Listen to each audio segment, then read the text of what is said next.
Danas pričamo o, nažalost, sve češćoj pojavi, a to je insulinska rezistencija i dijabetes tip 2.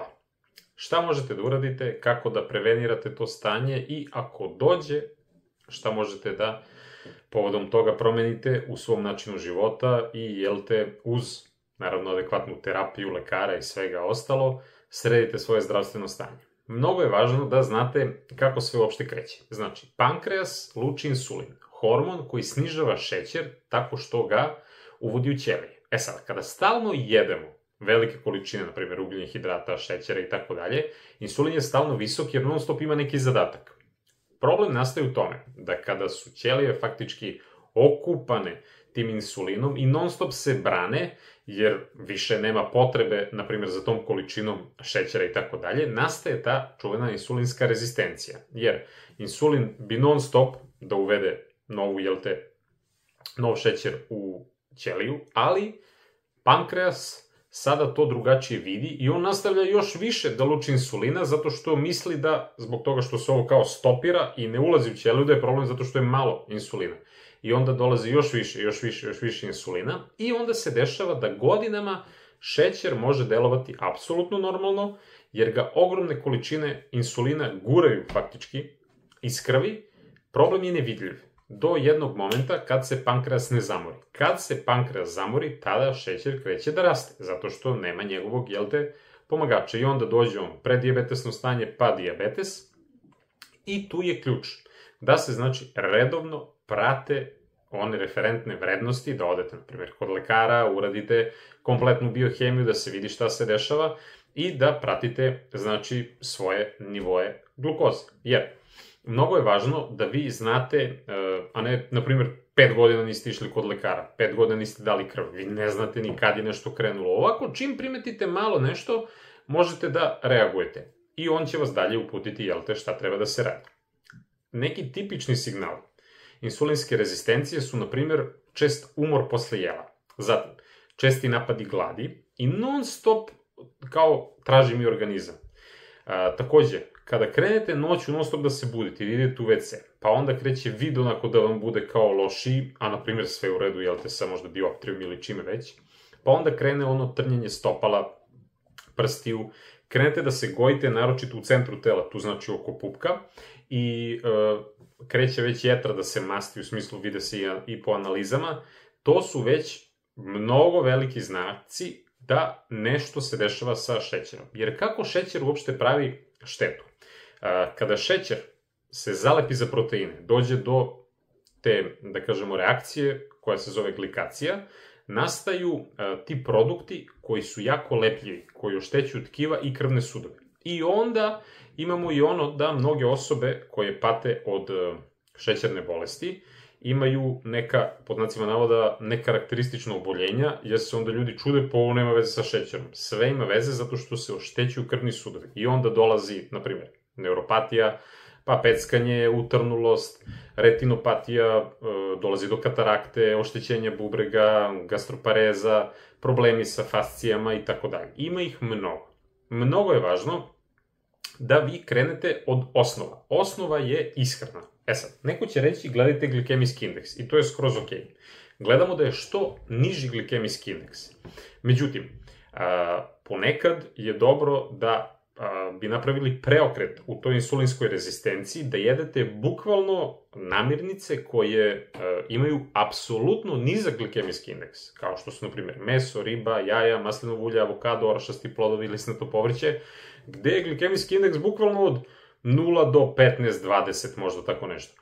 Jer, kada vi jedete kompleksne ugljene hidrate, na primjer, kompleksni, neko bi rekao možda skrob, on znači u sebi ima duge lance glukoze. Amilaza ih brzo seče i šta se dešava? Šećer raste gotovo momentalno. Integralno je često samo sporije, ali i dalje puno glukoze. Znači mi samo duži vremenski period, nešto treba organizmu da sredi, ali i dalje puno glukoze. Zato gledajte, sve šta ima skroba je faktički 100% glukoza, znači šećer je, da kažemo, glukoza plus fruktoza i to faktički oštećuje jetru i tako dalje i tako dalje. Mnogo je bitno da vi kroz ishranu, u smislu rasporeda obroka, možete, naročito kroz učestalost, jel te, da shvatite jedan obrazac, a to je što češće jedete, češće skače insulin. To je toliko prosto da tu nema nikakve filozofije. Sam prelazak na 3, na primjer, obroka bez užina ili 2 obroka, neki čak kada se utreniraju i tako dalje, krenu i sa jednim obrokom dnevno, ona popularna OMA dijeta, često donosi veći pomak nego samo izbaci šećer. Jer ako i dalje grickate ceo dan nešto, vi faktički non stop palite insulin. Ugljeni hidrati su ključ u smislu. Potrebno je da se smanji skrob i šećer, a da jedete više proteina i zdravih masti. Jer puno, da kažem, neskrobnog povrća, koje obiluje vlaknima, mikronutrijentima, će dati fenomenalnu potporu da se kroz ishranu sredi sve koliko može, naravno. Sad, interesantna je stvar da intermitentni post ili, onako da kažem popularno danas nazvan, intermittent fasting, je bezbedan, ali je sad bitno da se vidi kakvo je vaše kompletno zdravlje. Jer post smanjuje potrebu za insulinom i često smanjuje potrebu za lekovima. Opasnost nastaje ako vi, na primjer, uzimate već lekove, a krenete sa postom, jer onda rizikujete da šećer bude prenizak, u smislu da odete u hipoglikemiju.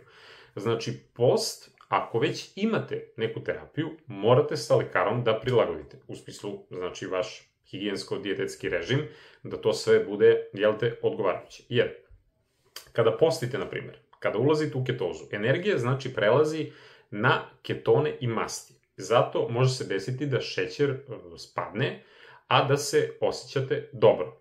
Jer mnogo je važno da pratite subjektivne znake. Znači, da li se smanjuje glad, da li imate više energije, da li je stabilniji fokus, kako vam je generalno osjećaj. Takođe, u sve to, kada imate umerene aktivnosti, u smislu šetnje, možda neki trening snage, postepeno, naravno, povećavanje i svega ostalog, vi činite mišiće insulinski osetljivim. I šta se onda dešava? Ispira se faktički ta glukoza bez dodatnog insulina. Jer mišićima je neophodna energija, snaga. I onda i ono šta imate možda u nekom tamo skladištu kod vas, vi ćete kroz trening povećati potrebu svog organizma koji to na fenomenalan način sređuje. Zbog toga, način života gde samo sedite i vrlo malo ste fizički aktivni je isto veoma veliki faktor za razvitak insulinske rezistencije i dijabetesa.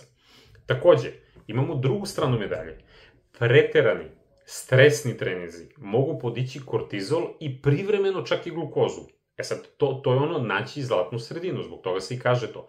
Iz kog razloga? Zato što ako živite stresan život, pa imate manjak sna, pa na sve to se trudite, eto, da budete fizički aktivni i trening i tamo se ono do krajnje granice izmorite, vi ste podigli nivo, da kažem, stresa, znači nivo kortizola.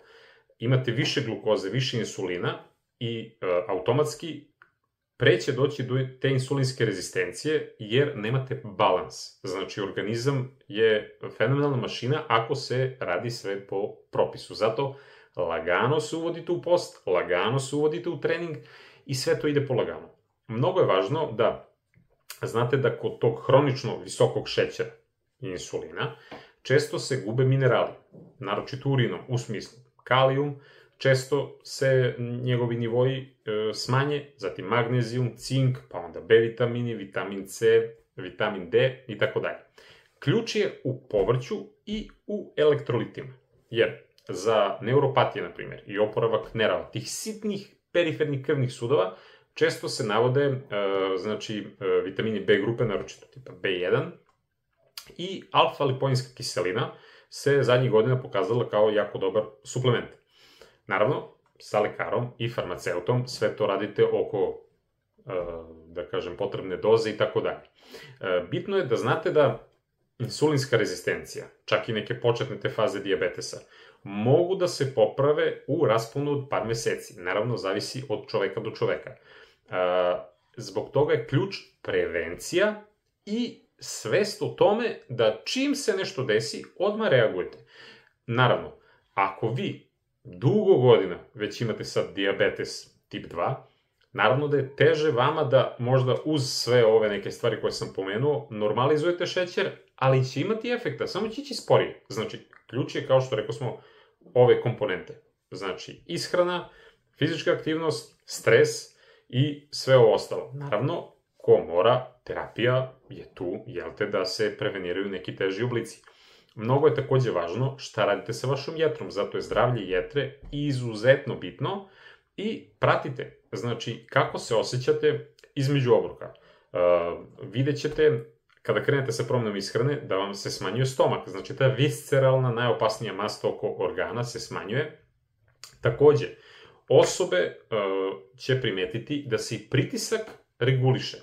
Sve je povezano u organizmu, znači faktički i lipidni status će se popraviti kada krenete sa zdravim načinom života i takođe glikemija će postati stabilna. Znači da se tačno prati, na primjer posle obroka koliko ako imate kod kuće pa da merite, i tako dalje. Mnogo je interesantno da imamo, naročito kod osoba koje, krenu sa nekim postovima, da ponekad se desi da jutarnja glikemija bude dosta visoka, taj fenomen, i on će postepeno da nestane dok se prirodno ne izreguliše sve. Pratite vaše nivoje energije, vaša sitost i, naravno, u dogovoru sa lekarom vidite šta i kako možete da uradite. Znači, praktično, uklonite šećer i skrob, sokovi, peciva, znači testenine, žitarice, krompir, vidite da obroke smanjite, naročito bez tih grickanja i tako dalje između.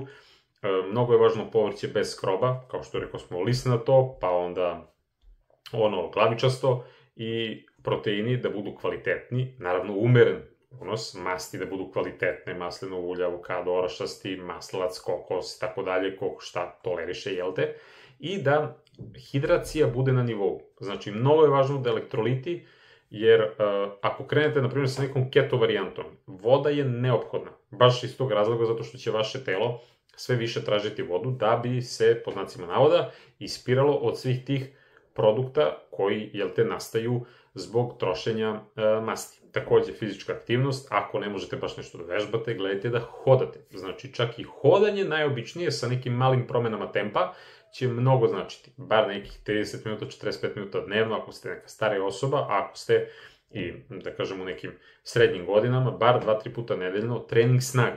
I, znači, sve, ako uzimate lekove, konsultujte se prvo sa lekarom i znajte da one priče tipa da masti, ne znam, će da vas ugoje mnogo i tako dalje, insulin zaključava masti. Znači, čim vi krenete na neku od ovih dijeta, masti služe kao gorivo. Znači, kompleksni, kao što rekoh, ugljeni hidrati, jesu možda bolja opcija, ali samo sporije i oni rade, po znacima navoda, taj negativan posao.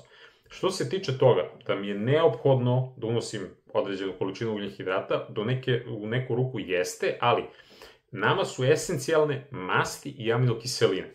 Glukozu telo može da napravi kroz proces glukoneogeneze iz, da kažem, drugih nekih izvora, tako da se ne opterećujte time. Svakako ćete vi da unesete dovoljnu količinu i znajte da vi imate mogućnost da prevenirate nešto već danas. Znači, sve što radite danas daje neki efekt. Sad, bitno je da sklopite duh, telo u celinu i da shvatite dublju pozadinu toga. Imate puno videa na mom kanalu gde, da kažem, pričam o toj psihološkoj postavci. Jer nije samo fizički šta ćete vi da radite. Džabe ćete vi fizički da sve sredite i da budete i kod vrhunskog nutricioniste i lekara i tako dalje, ako je vaš um i duša nemirna. Zato je mnogo bitno da shvatite da smo mi jedinstvo, u smislu ne samo ovo fizički što možda pipnemo, već ovo iznutra nas mora da bude u miru, prvo sa samim sobom, a onda sa okolinom, da bi mogli da se fokusiramo